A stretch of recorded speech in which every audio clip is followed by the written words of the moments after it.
Bem-vindo de volta ao programa. Hoje estamos recebendo Max Blumenthal, editor-chefe do The Gray Zone. Então, Max, você já cobriu muitas intervenções e operações de mudança de regime dos Estados Unidos de forma bastante detalhada e tem se concentrado especialmente na Venezuela há muitos anos. Você chegou até a entrevistar o próprio presidente. Do seu ponto de vista, há algum indício confiável de que os Estados Unidos estejam se preparando para uma ação militar real ou algum tipo de intervenção por procuração na Venezuela? Porque às vezes parece que Trump levanta um problema que na verdade não existia e depois quer algumas concessões para fazê-lo desaparecer. Ou você acha que isso é um plano genuíno de invasão ou pelo menos de derrubar o governo?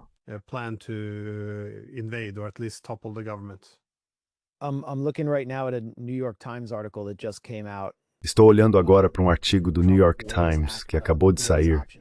Trump avalia opções para ataque à Venezuela. Então, obviamente, é algo que está sendo seriamente considerado, porque todas as outras opções se esgotaram e fracassaram para o regime dos Estados Unidos, que tenta derrubar o governo da Venezuela desde que o país mudou sua constituição e começou a nacionalizar recursos sob a presidência de Hugo Chávez, eleito em 1998.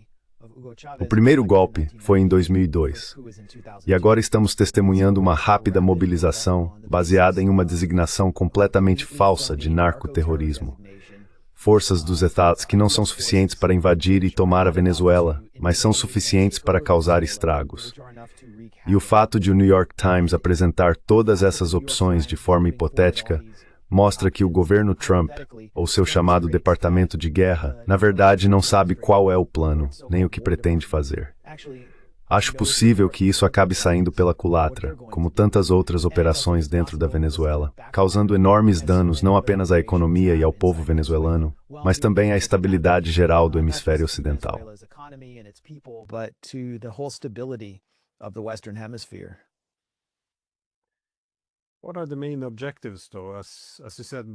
Mas quais são os principais objetivos, afinal? Como você disse, a maioria das pessoas, ou quase todo mundo com quem eu converso, parece estar descartando completamente a ideia de narcoterrorismo, que não é um conceito muito convincente. Mas isso é principalmente sobre petróleo, lítio. Quais são os principais objetivos? Eu sei que o Trump, no passado, falou com bastante entusiasmo sobre o que faria, sabe, sobre a possibilidade de tomar os ativos de petróleo da Venezuela. Mas é simplesmente sobre recursos naturais, ou há algo mais por trás disso?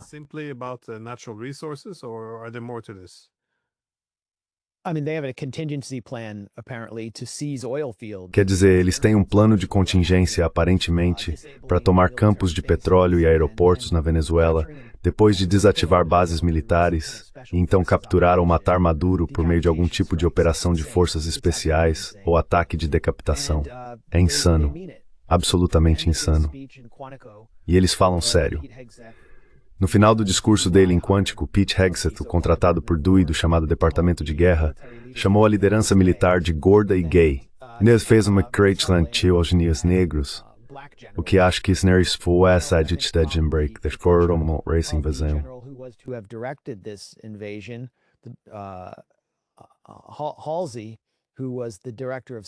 Halsey, que foi o diretor do Southcom para todo o exército dos Estados Unidos, se opôs a esse plano insano do governo Trump e saiu. No fim das contas, ele disse que os Estados Unidos precisam voltar a guerras como a Primeira Guerra do Golfo. Muita gente não percebeu isso, mas Pete Hegseth apresentou a Primeira Guerra no Iraque como uma demonstração limpa do poder americano, com milhares de soldados iraquianos se rendendo, algo que, segundo ele, precisava ser repetido. Também ouvimos Lindsey Graham mencionar Granada, a guerra forjada que os Estados Unidos encenaram no Caribe contra um governo socialista, basicamente para remover esse governo e dar a Reagan uma vitória política.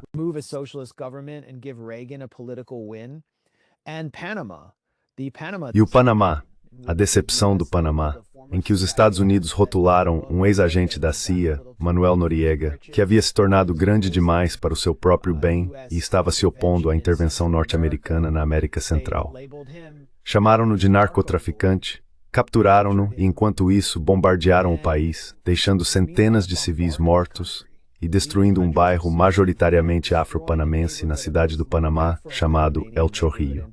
Deslocaram seus moradores, colocaram-nos em campos de internamento cercados por arame farpado e depois instalaram um dos governos mais corruptos da história, que tinha cerca de 2% de aprovação, transformando o Panamá em um centro de lavagem de dinheiro.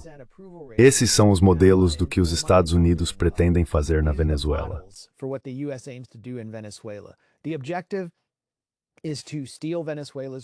O objetivo é roubar os recursos da Venezuela e garantir contratos que serão distribuídos entre os comparsas empresariais de Trump. O governo Trump é um cartel de crimes de colarinho branco que busca realizar as fantasias mais delirantes do fantasma de Dick Cheney, da Venezuela, a Groenlândia e a Ásia Central. Nós revelamos detalhes desses planos desde 2019 no The Gray Zone, a partir de associados de Trump que foram entrevistados pelo FBI. Temos hoje essas entrevistas do FBI como parte da Operação Gideon, a invasão mercenária da Venezuela liderada pelo ex-boina verde Jordan Goudreau, que fracassou de forma catastrófica. Toda a culpa recaiu sobre Goudreau.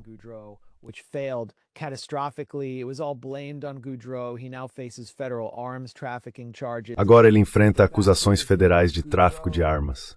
Mas o fato é que Goudreau parece ter sido recrutado para isso por um dos principais associados de segurança de Trump, Keith Schiller, o segurança pessoal de Trump, que cuidava da segurança em eventos de Trump, tinha uma licença de exportação de armas e agora faz lobby pelo Paquistão.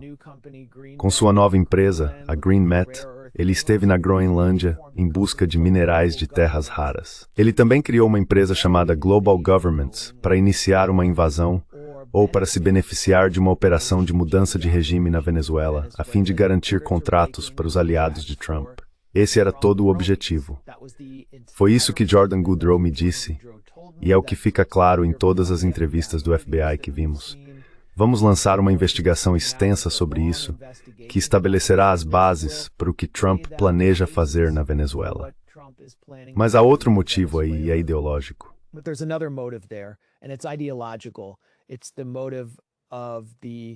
É o motivo da figura que assume a responsabilidade por essa operação, Marco Rubio, que lidera o que eu chamo de complexo industrial gusano. Esse é o núcleo das comunidades direitistas, anticomunistas e chamadas de dissidentes da América Latina no sul da Flórida, que anseiam por derrubar os governos da Venezuela, de Cuba e da Nicarágua, além de qualquer liderança de esquerda que possa estar em seu caminho, de Lula da Silva a Gustavo Petro, na Colômbia. Mas esses três principais alvos precisam ser removidos. É o sonho deles, a fantasia deles, desde a Baía dos Porcos. É por isso que eles podem ter estado envolvidos, ou, muito provavelmente, estiveram envolvidos, no assassinato de John F. Kennedy, por não terem fornecido apoio aéreo na Baía dos Porcos. Quero dizer, essa obsessão obstinada do complexo industrial gusano está levando Marco Rubio a uma situação que pode ser sua ruína se algo der errado.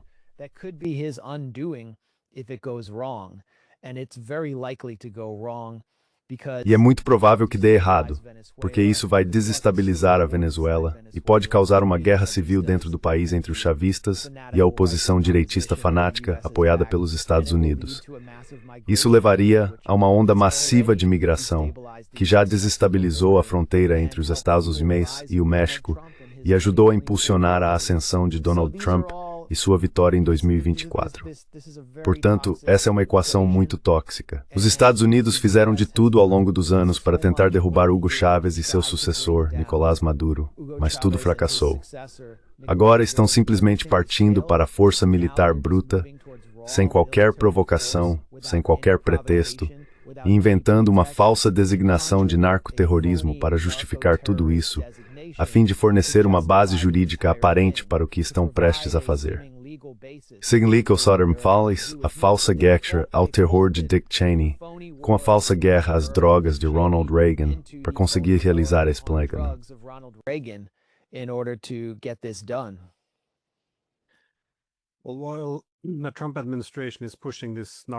Bem, enquanto o governo Trump está promovendo essa narrativa de narcoterrorismo como justificativa para intervir na Venezuela, parece que da Europa, ou mais especificamente dos noruegueses, surgiu uma forma alternativa de legitimidade.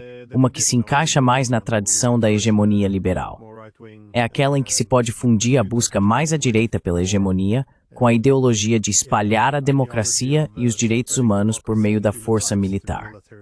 E, como estudiosa e líder da oposição, a generosa Maria Corina Machado, que recebeu o Prêmio Nobel da Paz.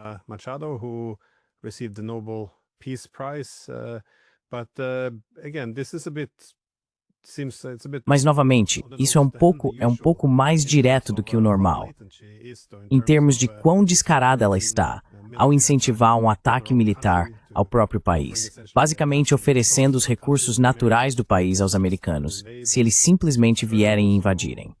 Eu também a ouvi, acho, culpar o presidente da Venezuela por ser o mentor por trás da fraude eleitoral de 2020 que supostamente tirou a vitória de Trump. Quero dizer, ela é uma vencedora do Prêmio Nobel da Paz bastante interessante, no entanto. Como você entende isso?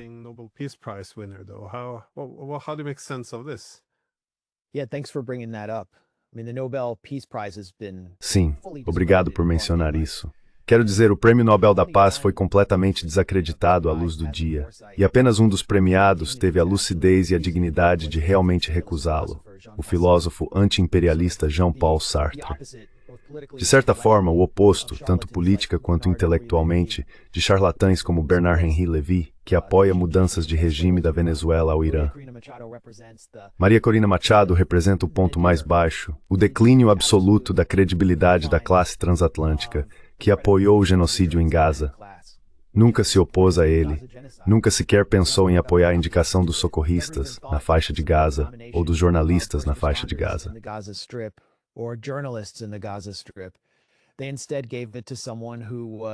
Em vez disso, eles entregaram a alguém que já estava na linha de frente de uma guerra de mudança de regime. Na verdade, foi Maria Corina Machado e sua equipe que inspiraram o governo Trump a emitir a designação de narcoterrorista a partir de janeiro deste ano, e até mesmo a distorcer informações de inteligência e demitir oficiais de inteligência dos Estados Unidos, que concluíram que Nicolás Maduro não tinha ligação com uma gangue venezuelana treinada em Aragua, a qual Trump havia acusado de invadir os Estados Unidos. Portanto, Maria Corina Machado é a figura mais radical da oposição venezuelana apoiada pelos Estados Unidos. Ela é ainda mais radical do que a facção de Juan Guaidó.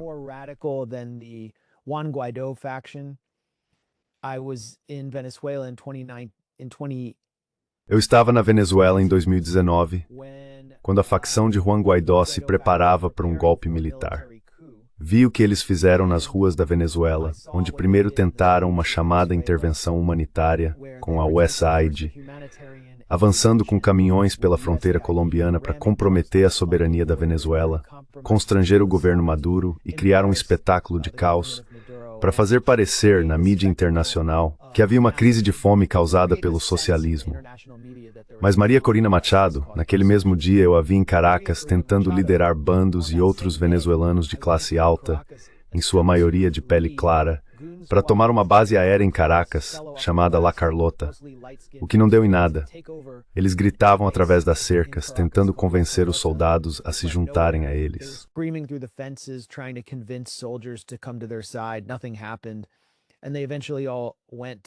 Nada aconteceu, e eles acabaram indo almoçar em um bairro próximo.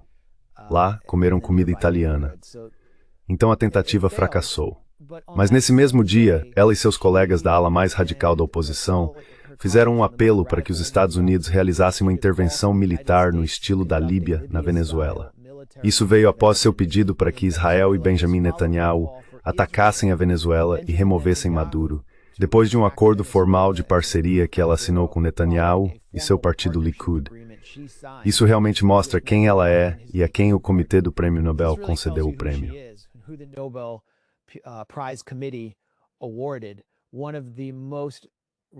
Uma das figuras mais radicais e fanáticas da história da América Latina, alguém que eu considero uma espécie de Pinochet de saias, prometeu eliminar seus opositores ideológicos.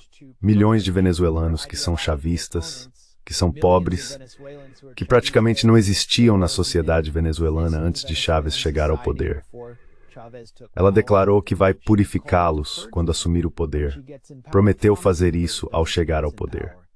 e está se aliando às forças que acredita precisar para tomar o poder pelos meios mais antidemocráticos possíveis, uma intervenção militar. Em uma entrevista a Bloomberg na semana passada, ela afirmou que Maduro e seu ministro das Comunicações, Jorge Rodrigues, controlam um sistema de urnas eletrônicas que teria fraudado eleições em todo o mundo, inclusive nos Estados Unidos, levando à derrota de Donald Trump na eleição presidencial norte-americana de 2020.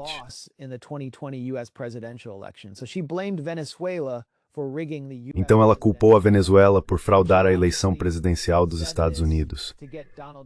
E obviamente disse isso para deixar Donald Trump irritado o suficiente a ponto de autorizar o bombardeio de seu próprio país.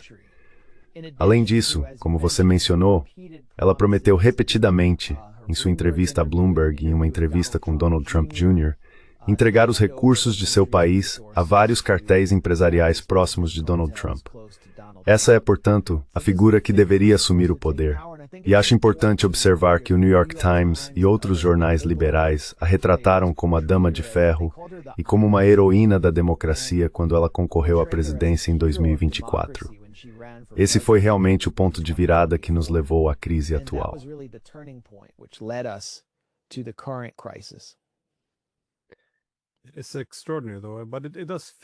É extraordinário, porém, de certo modo combina com os últimos 30 anos, dar o prêmio da paz a alguém como ela. Porque sempre fazemos questão de afirmar que democracia significa paz e que a democracia é imposta pela força militar. O problema, imagino, é que ela representa a democracia. Mas o que achei muito interessante é que Trump não pareceu aderir com entusiasmo a essa justificativa ideológica de espalhar a democracia.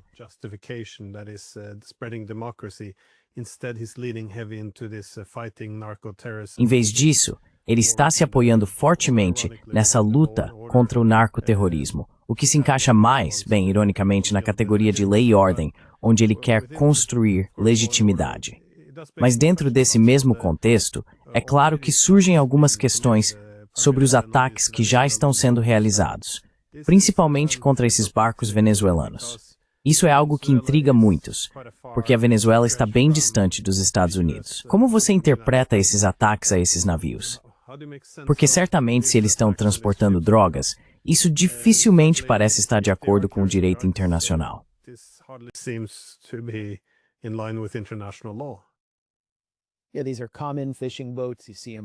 Sim, esses são barcos de pesca comuns. Você os vê por toda a costa venezuelana. São muito pequenos, não vão muito longe. Tem 2 motores de popa e o combustível que conseguirem levar. Não há como carregar combustível suficiente nesses barcos para chegar aos Estados Unidos. Nenhum deles está indo para os Estados Unidos. Nenhum. A maioria vai para Trinidad e Tobago, que fica a apenas alguns quilômetros do estado de Sucre, na Venezuela, e tem laços históricos com ele. Há uma comunidade venezuelana em Trinidad e uma comunidade trinitária na Venezuela. Esses barcos às vezes estão envolvidos em contrabando de pessoas, bebidas, mercadorias, inclusive cocaína. Mas não há fentanil nesses barcos. O fentanil está entrando pela fronteira entre os Estados Unidos e o México.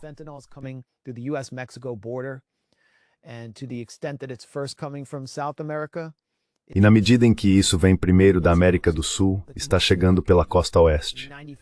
A maior parte da cocaína, cerca de 95%, chega aos Estados Unidos através da Colômbia, passando pelo Equador, que é controlado por um aliado dos Estados, o presidente Daniel Noboa, um bilionário muito repressivo que nasceu em Miami, cuja família representa um grande clã oligárquico latino-americano que construiu sua fortuna com a Bonita, empresa de frutas. E, se você estiver assistindo a isso agora, basta fazer uma pesquisa simples no Google por Bonita, bananas e cocaína, e verá que a cocaína está sendo enviada para a Europa em caixas de bananas Bonita, porque ela aparece como material orgânico dentro das bananas. E Daniel Noboa, antes de ser presidente, era o diretor de transporte da Bonita Company, a empresa da família Noboa.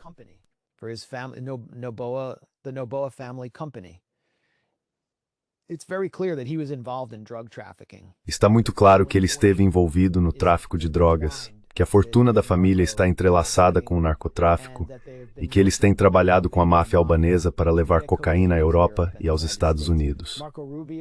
Marco Rubio, depois de sua última viagem à América do Sul, subiu ao palco com Daniel Noboa, apresentando-o como um parceiro-chave na nova guerra dos Estados Unidos contra as drogas. Mas não é uma guerra contra as drogas. É uma guerra para controlar o comércio de drogas. E os Estados Unidos não têm nenhuma intenção de acabar com isso.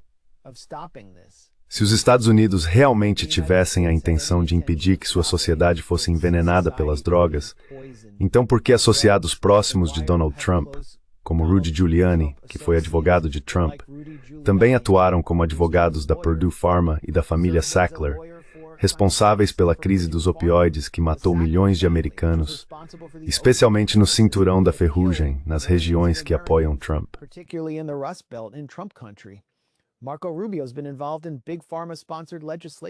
Marco Rubio esteve envolvido em uma legislação patrocinada pela Big Pharma, que dificultou para a DEA processar médicos e empresas farmacêuticas que vendiam opioides no mercado negro, matando milhões de americanos.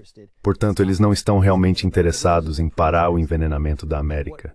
Isso é apenas um pretexto. E o que conseguiram alcançar, por meio dessas mortes de pessoas em barcos de pesca, incluindo cidadãos de Trinidad e cidadãos colombianos cujos barcos simplesmente derivaram para a zona de conflito, foi justificar o envio de toda uma frota de porta-aviões para a região e intensificar a militarização do Caribe com um pretexto falso.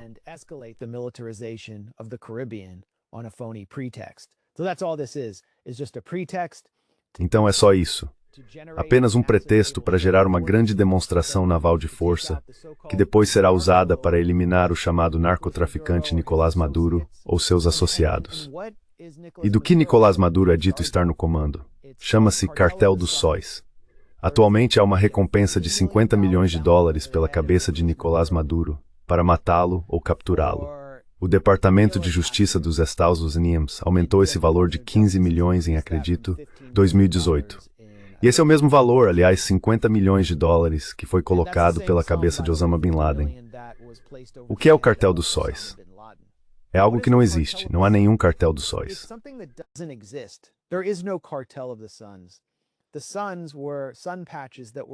Os Suns eram emblemas de sol usados por membros da Guarda Nacional da Venezuela antes da Era Chávez, no início dos anos 1990. Essas eram figuras que foram recrutadas pela DEA e pela CIA. Especificamente pela CIA.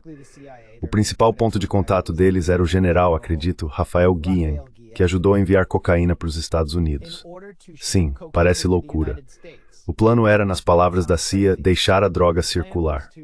Ao permitir que 20 toneladas de cocaína fossem enviadas aos Estados Unidos via Venezuela, com esses membros da Guarda Nacional basicamente recebendo ordens da inteligência norte-americana para deixar isso acontecer, eles achavam que conseguiriam rastrear as supostas rotas de tráfico e identificar quem eram os traficantes nas cidades americanas. Mas nesse processo, acabaram envenenando a própria sociedade.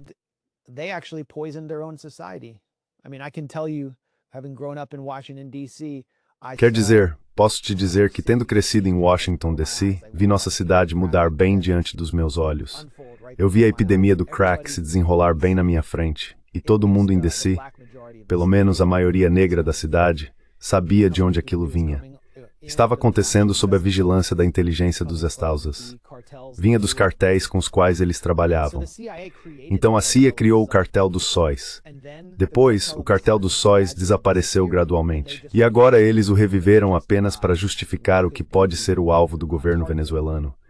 Simplesmente porque são socialistas, sentados sobre as maiores reservas de petróleo do mundo, e não fantoches dos Estados Unidos como Daniel Noboa. US stooges like Daniel Noboa.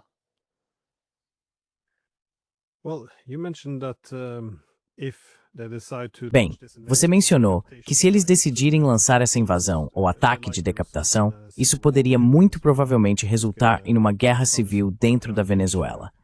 Também poderia provocar um enorme êxodo de refugiados em direção à fronteira dos Estados Unidos, o que faria o problema ser sentido lá também. Mas acho que minha última pergunta é sobre as consequências na região mais ampla. Porque, por um lado, a Venezuela frequentemente teve uma relação conturbada com seus vizinhos.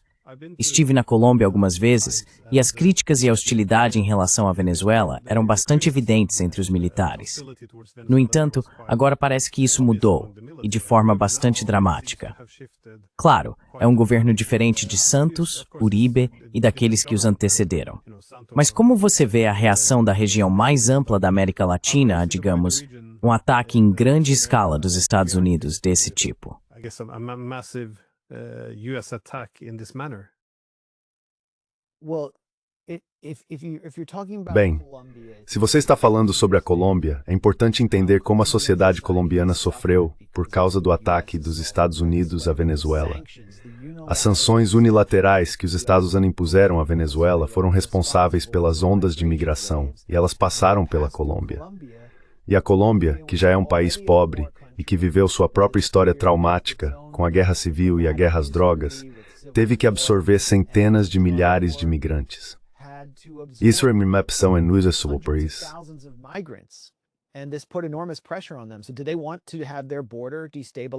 Então eles querem que sua fronteira seja desestabilizada novamente por uma operação em larga escala dos Estados Unidos, ao estilo da Líbia. Acho que não. Isso transcende a esquerda e a direita. Na Colômbia, porém, existe a facção uribista de Álvaro Uribe e seus associados, o estrategista político J. Rendon, Iván Duque, o último presidente, que foi o principal parceiro do governo Trump na assistência ao ataque contra a Venezuela. Eles cooperarão qualquer coisa que os Estados Unidos queiram fazer. O presidente da Colômbia atualmente, Gustavo Petro, surgiu do movimento estudantil que se opôs à ditadura de direita na Colômbia.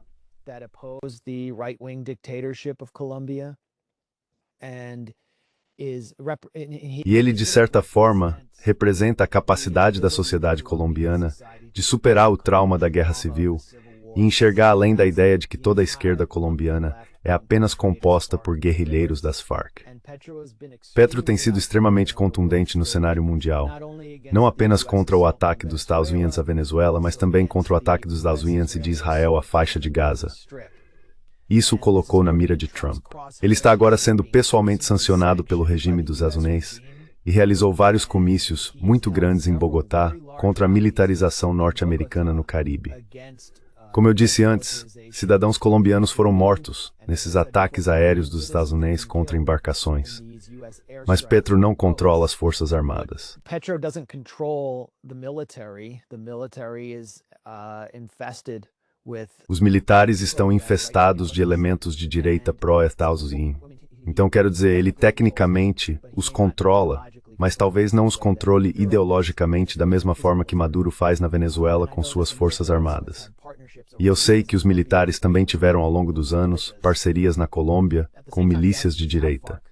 Ao mesmo tempo, as Farc, os remanescentes das Farc na Colômbia, que estão formal ou efetivamente alinhados com o governo da Venezuela.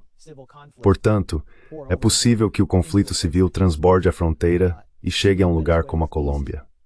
A leste da Venezuela, há o governo de Kamla Persad Bissessar, a presidente de Trinidad e Tobago, que realmente representa a comunidade indo-trinitária e é muito pró-Estados, a ponto de praticamente estar pronta para colocar um boné do MAGA.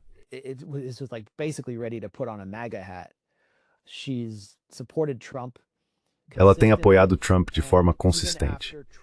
E mesmo depois que os ataques aéreos de Trump mataram cidadãos de Trinidad, sem qualquer evidência de que fossem traficantes de drogas, ela reforçou ainda mais seu apoio à demonstração de força dos Estados Unidos. Agora, os Estados Unidos estão realizando exercícios conjuntos em Trinidad, que fica a apenas alguns quilômetros da Venezuela. Assim, Trinidad e Tobago se tornou o principal ponto de partida para o ataque à Venezuela. E isso tem um significado mais amplo. Os ações, há uma ou várias gerações, têm buscado impedir a integração regional das nações do Caribe, para mantê-las fracas e fragmentadas, porque a integração significaria que elas se tornariam um bloco poderoso, com enorme potencial humano e recursos. Mantidas separadas, são apenas um conjunto de ilhas com pouquíssima capacidade de se deslocar entre si.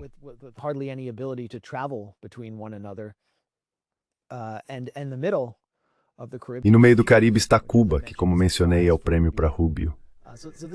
Então isso está trazendo os Estados Unidos de volta à doutrina Monroe, de volta às guerras das bananas, quando os fuzileiros navais americanos invadiram o Haiti e roubaram seu ouro em Porto Príncipe, quando os fuzileiros invadiram a Nicarágua e nomearam um presidente fantoche conservador para depor os liberais nicaragüenses, e foram enfrentados por uma insurgência heróica liderada por Augusto Sandino nas florestas da Nicarágua.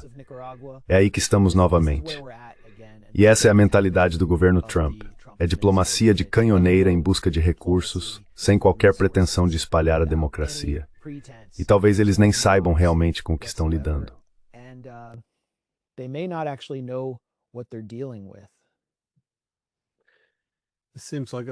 Parece que é infeliz em momento exterior. E tentou racionar que tal completo que contém mistério momento.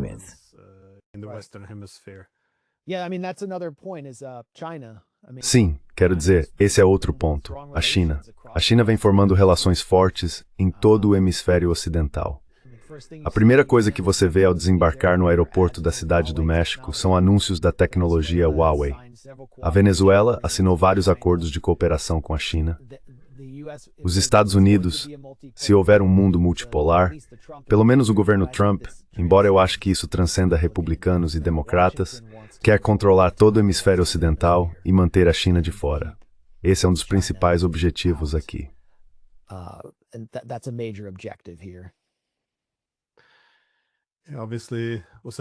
Obviamente, isso também ficou evidente no Panamá.